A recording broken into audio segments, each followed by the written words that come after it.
네, 안녕하세요. 제 이름은 김승환이고, 사실 그 3D 프로그램 강의는 유튜브에 엄청 많아요. 유튜브에 강의가 많고, 또 이제 유료로 운영을 하는 강의도 있고요. 근데 제가 별로 지금 실력도 많이 없는데 이런 강의를 개설하게 된 이유는 그러한 강의를 듣고서 여러분들이 궁금한 사항이 생길 수 있잖아요. 그러한 궁금한 사항을 저한테 물어보시면은 제가 아는 선에서 최대한 여러분들에게 답변 드리기 위해서 이러한 동아리를 개설하였습니다. 혹시 이러한 어떤 툴을 써야 되는지, 우리 2학년 때 모션 그래픽 수업에서 시네마 4D를 아마 썼을 거예요. 내가 근데 그걸 이제 프로그램을 쓰면서 나 시네마 4D에 관심이 있다. 혹은 이제 우리가 앞으로 배울 마야에 아니면 힘을 더 써야 될지, 아니면 최근 떠오르고 있는 블렌더라는 툴에 힘을 더 써야 될지, 아니면 과거부터 한국에서 오래 썼죠. 3D Max에 힘을 써야 될지, 아니면 스케치업이라는 프로그램. 이 밖에도 3D 프로그램은 훨씬 더 많습니다. 내가 수많은 3D 프로그램 중에 어떤 프로그램을 써야 될까? 어떻게 방향을 잡고 나아가야 될까? 떻게 선택하는지 제가 한번 미리 말씀을 드릴게요. 예를 들어, 이러한 한자를 쓰기 위해서 여러분들은 어떤 툴을 써야 될까요? 1번, 사비, 2번, 붓, 3번, 마커, 4번, 보드마커, 5번, 샤프가 있습니다. 네, 아마 대부분의 학생들은 2번, 붓이라는 툴로 이 한자를 쓰는 거에 가장 편안함을 느낄 겁니다. 그리고 가장 그게 효율적이겠죠? 하지만 생각을 조금 비틀어서 생각을 해볼까요? 정말 사비로는 저 한자를 그릴 수 없을까요? 혹은 마커, 혹은 보드 마커로는 이 한자를 표현할 수 없을까요? 아니면은 어떤 조금 생각을 다르게 가진 친구들은 이 샤프를 가지고, 이 샤프를 가지고도 저 한자를 그릴 수 있을 겁니다. 물론 엄청난 노력이 따르고 시간도 훨씬 더 걸리겠지만. 이로써 툴은 간단하게 말하면 그냥 그리는 도구입니다. 즉, 어떤 툴을 사용해도 대부분 다 아웃풋을 낼 수 있습니다. 예를 들어서 이러한 아웃풋을 내고 싶다면 어떠한 툴을 써야 될까요?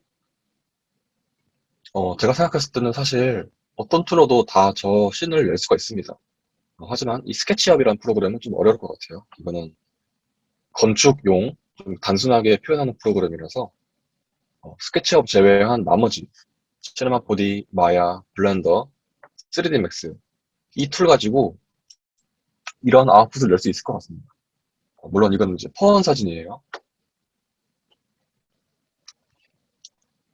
즉, 툴에 너무 국한돼서 생각하지 않으셨으면 좋겠어요. 이 프로그램을 하다 보시면은 한 가지 툴만 쓸 수가 없습니다. 예를 하나 들어볼까요?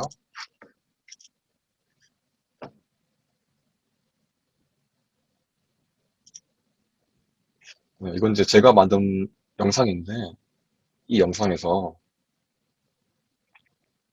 다양한 프로그램들을 썼습니다. 혹시 이 장면은 좀 익숙하신 분들도 계실 거예요. 이거는 이제 시네마 4D를 써서 뒤에 애니메이션을 만든 거고요.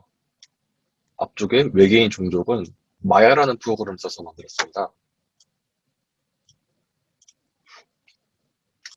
즉, 퀄리티 있는 작업을 위해서는 3D 프로그램은 한 개만 쓰는 것이 아닌 여러 개를 협업해서 썼을 때 그 디테일이 좀 올라간다고 해야 할까요? 네, 그런 게 좀 있습니다. 네, 하지만 모든 프로그램을 다 잘 쓸 수는 없겠죠. 한 가지 툴을 먼저 메인 무기를 만든 다음에 다양한 프로그램들을 조금씩 경험해 보는 것이 더 좋을 것 같습니다. 물론 하나의 프로그램만 마스터하는데도 엄청난 시간이 걸려요. 강조드리고 싶은 거는 툴을 고를 때 인프라라는 것을 잘 생각해 보셔야 돼요. 인프라라고 하면은 얼마나 많은 사람들이 그 툴을 사용하고 있느냐 이거입니다.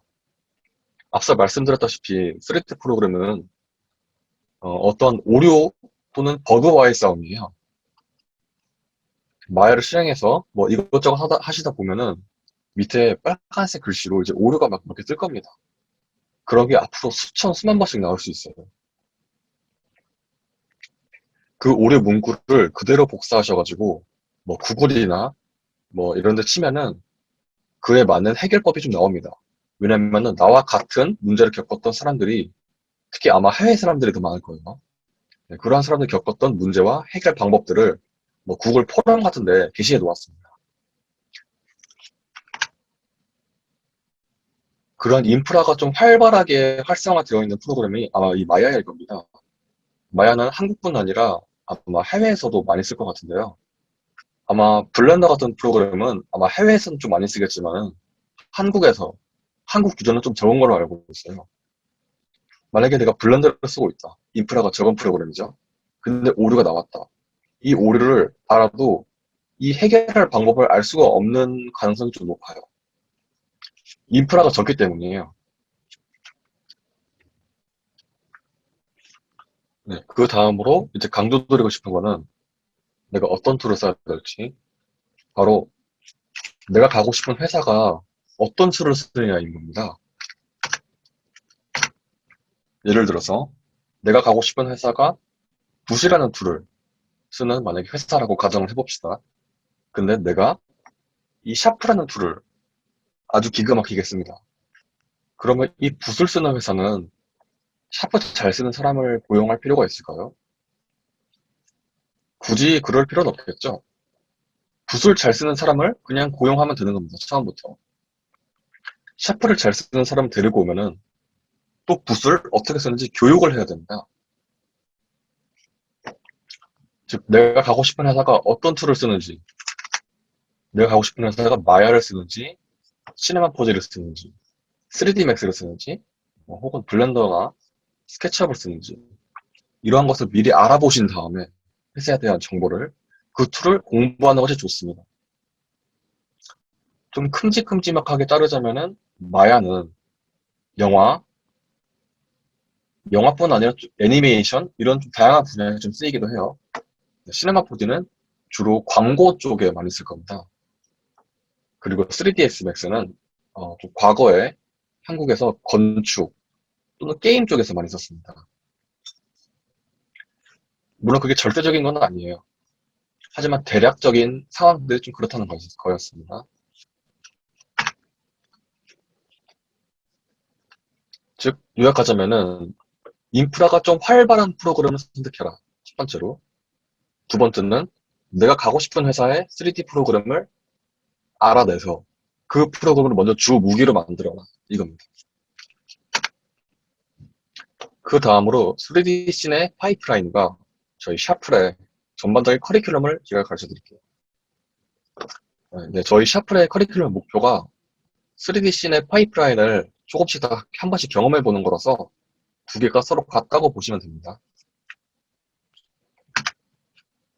네, 혹시 이러한 짤을 보시는 분이 혹시 계실까요? 전, 중, 후입니다. 프리 프로덕션, 프로덕션, 포스트 프로덕션.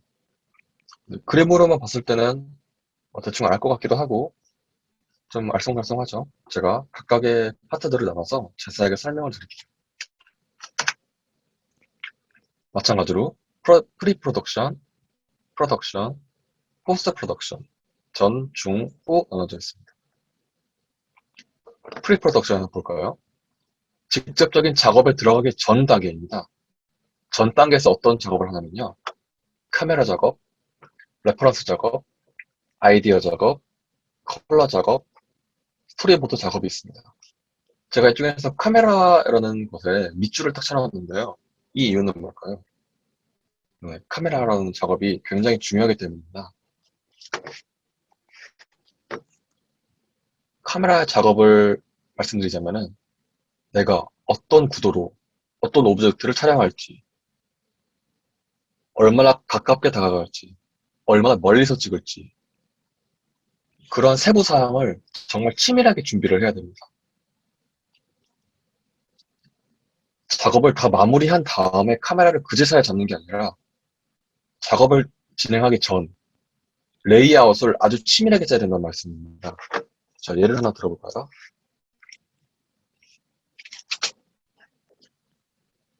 이러한 씬이 하나 있습니다. 여기서 가장 중요한 것은 어딜까요? 네, 제가 봤을 때 여기 있는 이 오브젝트, 뭐 우주선 같은 오브젝트와 이 사람, 이 사람이 먼저 들어올 것 같습니다. 그 다음으로 이 다리 같은 게 좀 들어오겠죠. 그 다음으로 이제 뭐 뒤에 있는 배경 같은 게 좀 들어올 것 같습니다. 뭐 혹은 앞에 있는 뭐 이런 쓰레기 같은 게 들어올 수 있겠어요.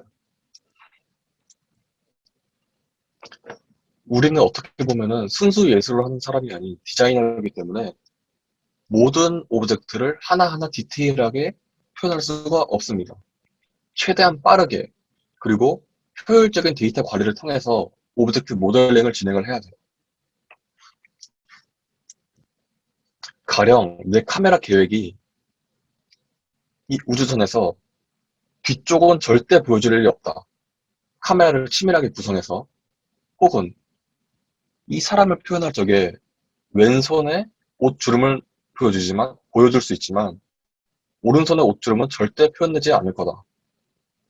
카메라가 이 사람의 오른쪽으로 돌아갈 일은 절대 없다. 이렇게 되면 말이죠. 이 사람의 왼쪽만 디테일을 신경 쓰고 오른쪽은 사실 날려버려도 된다는 말씀.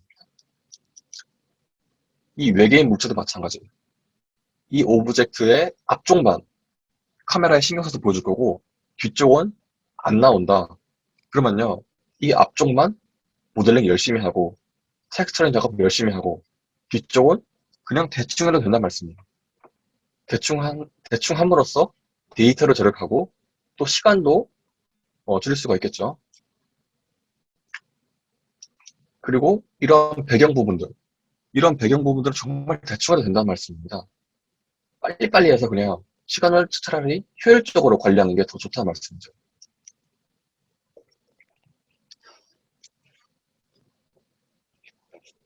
하지만 카메라 계획이 아주 치밀하게 잡혀있지 않는다면은 뭐 가령 아까 왼쪽 주인공 모습만 나온다 썼는데 만약에 내가 치밀하게 구성하지 못해서 오른쪽이 또 나온다고 말이 생겨버렸, 말이 생겨버렸다. 가령 아까 말씀드렸다시피 만약에 이 사람의 왼쪽만 나온 줄 알았었는데 카메라 계획이 아주 치밀하게 못해가지고 오른쪽도 나오게 되는데요? 뭐 이런 말이 나오게 됐다. 이러면 이제부터 막 혼란스러워지기 시작하는 거죠. 아니 왼쪽만 나온다고 해서 이제 왼쪽만 제대로 했는데 갑자기 오른쪽이 나온다고 하면 어떡하냐. 뭐 이런 말들 생기면서 혼선이 생기게 됩니다. 그렇기 때문에 치밀한 카메라 계획이 사전에 준비되어야 합니다. 네, 두 번째로 레퍼런스입니다. 레퍼런스라고 하면은 실사 레퍼런스를 말하는 겁니다. 예를 들어서 내가 쇠로 된 갑옷을 만들고 싶다. 도구미는 쇠로 도구미는 그렇기 위해서는 실제 쇠의 사진 레퍼런스를 엄청 많이 구해야 됩니다. 뭐 몇백 장이 돼도 좋아요. 절대로 그림 또는 애니메이션 거기서 표현된 쇠 그림이 아니라 실제 쇠 있죠. 실제 쇠의 느낌을 알아채기 위해서는 실사 모습의 쇠를 구해야 됩니다. 그렇게 하는 이유가 뭐냐면요. 사실 인간의 눈은 매우 예민합니다. 그래서 실제와 조금만 달라도 그 미세한 변화를 금방 눈치챕니다. 이제 흔히들 말씀하는 불쾌한 골잡이 있죠? 그런 게 생기는 이유가 그런 미묘한 변화를 우리 눈이 눈치챘기 때문입니다. 그러한 실수를 만회하기 위해서는 내가 재질을 표현할 적에 예를 들어 나무 혹은 뭐 인체의 살갗, 가죽 또는 뭐 과일의 뭐 껍질 부분 이러한 부분을 표현하고 싶다. 내가 3D로 그러면은 그에 맞는 실제 레퍼런스를 구해야 됩니다. 구글에 치면 많이 나오죠 그런 것들. 그런 것들을 다 모으는 겁니다 일단. 그리고 그러한 모습들을 보면서 그대로 따라하는 겁니다. 똑같이. 물론 100% 카피는 할 수 없겠지만은 뭐 어느 부분에서 이 정도만 100% 카피, 이 정도 부분에서 이 정도만 카피. 이렇게 실사 레퍼런스를 보고 따라하는 것이 아주 중요합니다.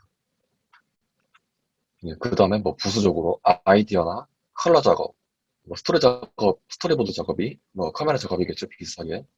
네, 이러한 작업들을 프리 프로덕션 전 단계로 준비하는 겁니다.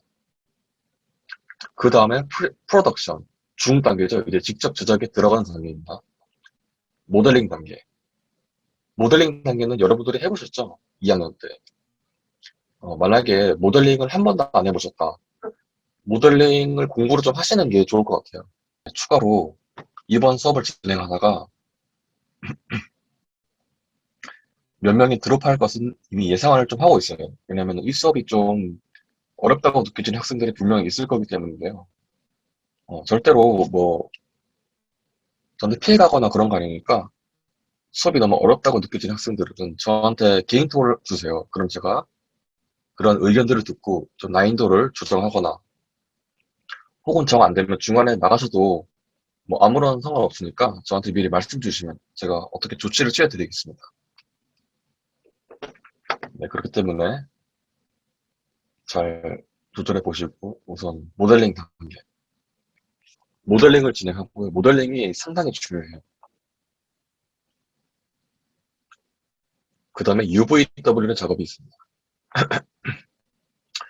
여러분들 중에 혹시 UVW라는 말을 들어보신 분이 계실까요? UVW는 한마디로 3D의 오브젝트를 2D로 피는 작업을 말합니다. 굳이 귀찮게 그런 작업을 왜 하냐? 자, 이렇게 생각하시면 돼요.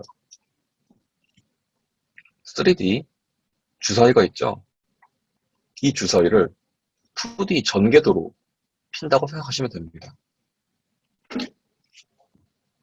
사실 3D 오브젝트에 그대로 색을 칠하면 좋겠지만, 예를 들어 여기에 색을 칠하려면 어떤 색이 칠해야 될까요? 여기 뭐 주사위 1, 뭐 6, 2, 5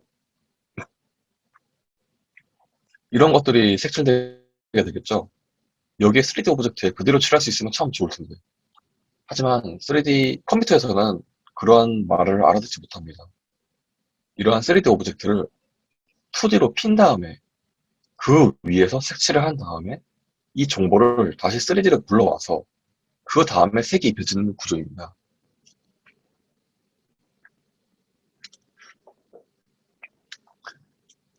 그동안 여러분들이 UV 작업을 하지 않았죠? 그렇기 때문에 여러분들이 그동안 할 수 있었던 작업은 아마 이런 것들이 전부였을 겁니다. 전반적인 색을 빨간색으로 넣는다고. 이렇게 통짜로.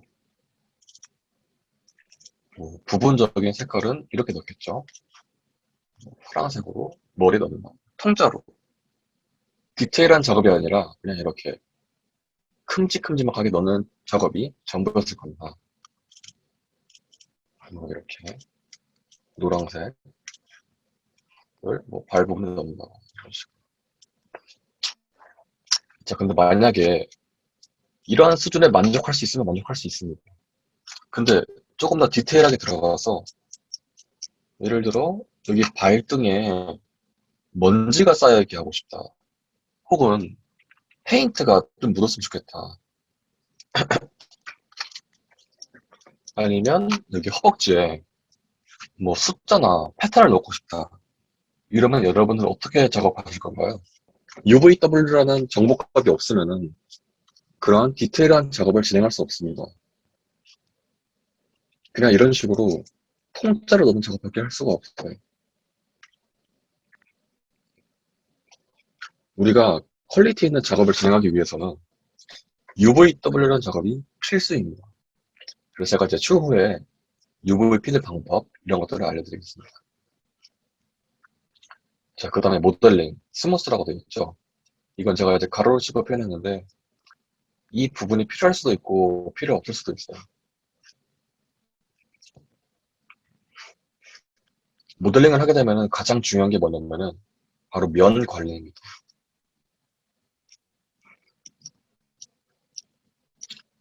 이렇게 얼핏 보면은 뭐 그렇게 복잡하지 않은 물체 같아 보여도 보시면 엄청나게 많은 면들이 있습니다. 이러한 면들 하나하나가 다 데이터고 하나하나가 다 속도와 연관되어 있어요. 이러한 면들이 많을수록 컴퓨터는 무리를 받게 되고 그런 무리한 데이터는 결국 속도 저하를 일으키게 됩니다. 속도 저하요. 이 순서 단계가 필요할 수도 필요 없을 수도 있습니다. 그래서 지금 가로로 친 거고요. 이에 대한 자세한 단계는 제가 또 추후에 모델링을 진행하면서 여러분들에게 알려드리도록 하겠습니다. 네, 그 다음에 스페큘러 체크가 있어요. 스페큘러 체크는 어떤 거냐? 지금 여러분들 주위에 있는 어떠한 뭐 아무 물건이나 한번 보실까요? 어떠한 물건은 모서리에 빛이 쨍하게 맺히는 게 있고 어떤 거는 그냥 뭐 뭉툭하게 맺히는 것들이 있죠. 그런 것들을 마야에서 한번 체크를 해주는 겁니다. 간단하게. 본 렌더링이 들어가기 전에 여기서 스페큘러치 한번 체크해주고 내가 원하는 모서리에 맺히는 빛의 느낌이 이런 거다. 혹은 더 날카로웠으면 좋겠다. 이런 것들을 체크해 보시고 안 맞다 하면은 다시 모델링 단계 돌아가서 모델링을 수정하고 다시 한번 체크를 하고 이런 식으로 진행이 되는 겁니다. 네, 그 다음에 이제 범프, 노말, 디스플레이스먼트 맵입니다. 이런 것들을 들어보신 분이 계실 거예요. 왜냐면은 저희 모션 그래픽 수업 때 범프라는 맵 개념, 노멀 맵, 디스플레이스먼트 맵이라는 개념을 설명을 해주셨던 걸로 기억을 합니다. 이게 어떤 거냐면요. 바로 이러한 미세한 요철 같은 부분 있죠. 이러한 부분을 표현하는데 범프 맵, 노멀 맵, 디스플레이스먼트 맵이 필수입니다. 이러한 모공 하나하나, 이러한 입술 주름 하나하나를 모델링으로 표현할 수는 없습니다. 가령 모델링으로 표현한다고 해도 엄청난 데이터 낭비고 시간 낭비입니다. 이런 맵은 저희가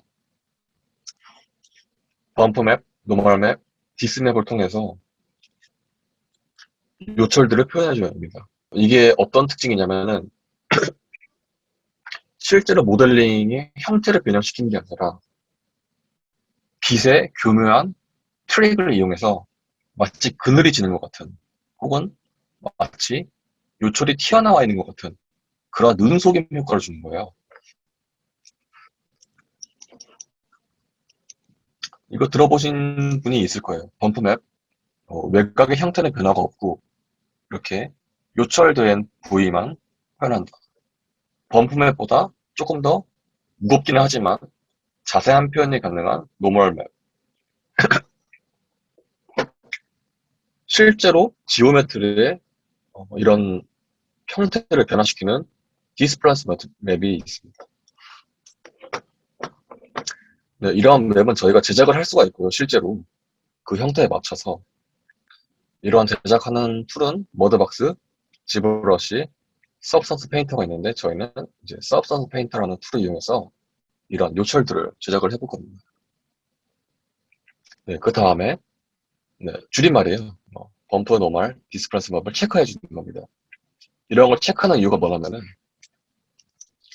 내가 주름을 만들었는데 막상 이제 실제로 렌더링해서 보면은 이런 주름이 무슨 칼로 패인 것처럼 엄청나게 심하게 패일 때가 있어요. 뭐 이러한 간단한 모공, 여드름인데도 엄청나게 높이 튀어나올 때가 있어요. 이러한 스케일 값들을 한번 체크를 해주는 겁니다.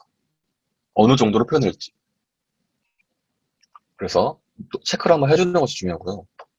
그 다음에 텍스처 작업. 아까 말씀드린 것처럼 UVW라는 작업 정보를 가지고 이 정보를 가지고 와서 어디로?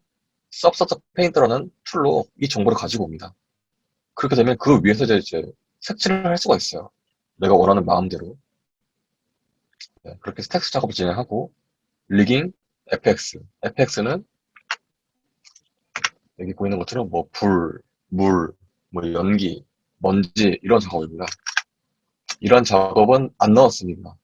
네, 너무 어려운 작업이기도 하고 이거는 따로 공부를 진행을 엄청 많이 해야 될 만큼 약간 독립된 분야라고 볼 수가 있어요. 진짜 어려운 분야거든요. 리깅은 말 그대로 이런 애니메이션을 하기 위해서 뼈를 씹는 단계입니다. 이 부분도 제가 그냥 이 부분은 제가 간단하게나마 수업을 할 수 있을 것 같아요. 간단하게 맛보기로 에펙스를 말고요. 그래서 리깅 작업, 까시는 작업이 있고 그 다음에 라이팅 작업이 있습니다. 이제 빛도 심어야 되는 거예요. 빛도 설치를 해야지 내가 만들었던 것들이 보이기 시작합니다. 그 다음에 렌더링, 비주얼라이징이죠. 비로소 모습을 보이게 되는 겁니다. 그것은 V-Ray라는 툴을 통해서 렌더링 하게 됩니다. 여러분들 시네마포드에서 이거 렌더링 버튼 누르죠? 마지막에. 이거랑 똑같은 거예요. 마야에도 렌더링 버튼이 있고 그 렌더링은 V-Ray라는 플러그인을 통해서 진행하게 됩니다. 근데 단순한 렌더링이 아니라 가로치고 멀티패스라는 게 추가가 됐죠. 멀티패스라는 말 들어보신 분들도 있을 거예요. 어떤 뜻이냐면요.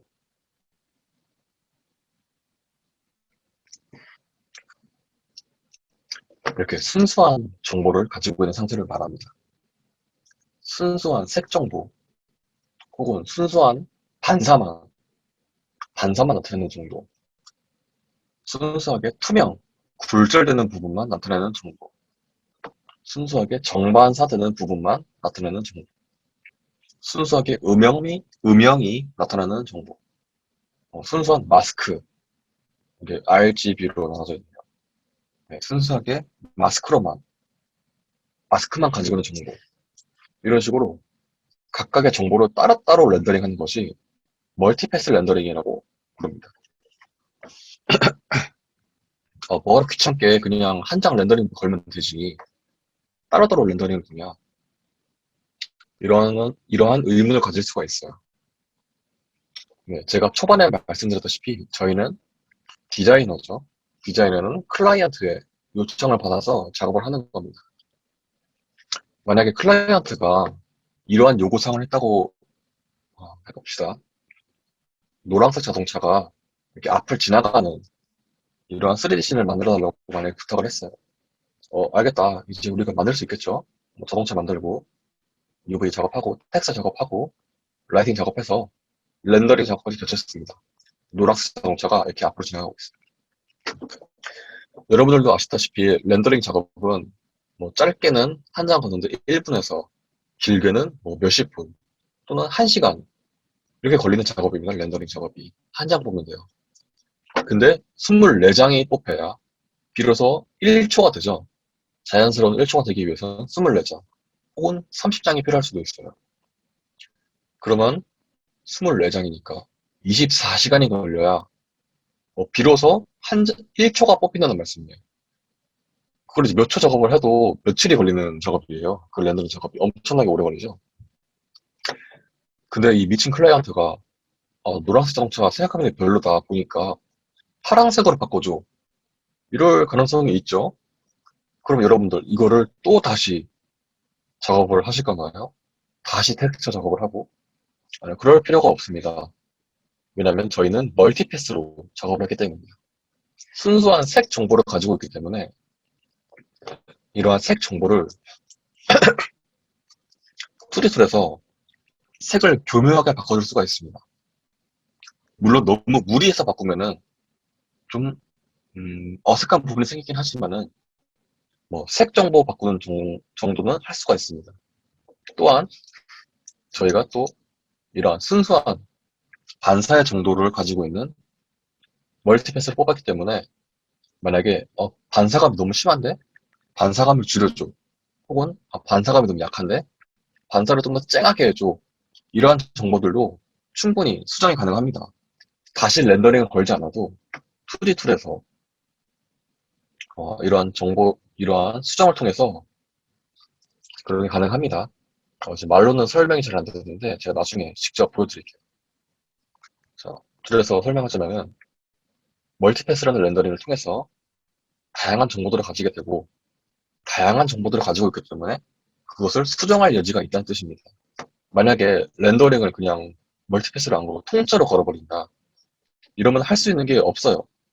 뭐 전반적인 톤을 바꾼다거나 전반적인 뭐 레벨 이런 걸 수정한다거나 뭐 그런 것밖에 할 수가 없겠죠. 세부적인 요소를 수정할 수가 없다는 말씀입니다. 네, 이러한 정보를 가지고 이제 컬러 커렉션 작업,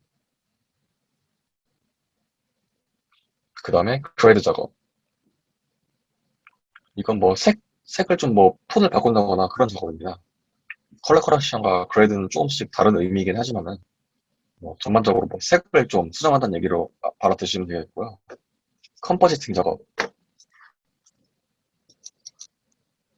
뭐 이러한 것들은 모델링을 한다 쳐도 사실 이런 배경들은 말이죠. 그냥 포토샵에서 그냥 이렇게 합성하는 경우가 많아요. 그냥 2D로.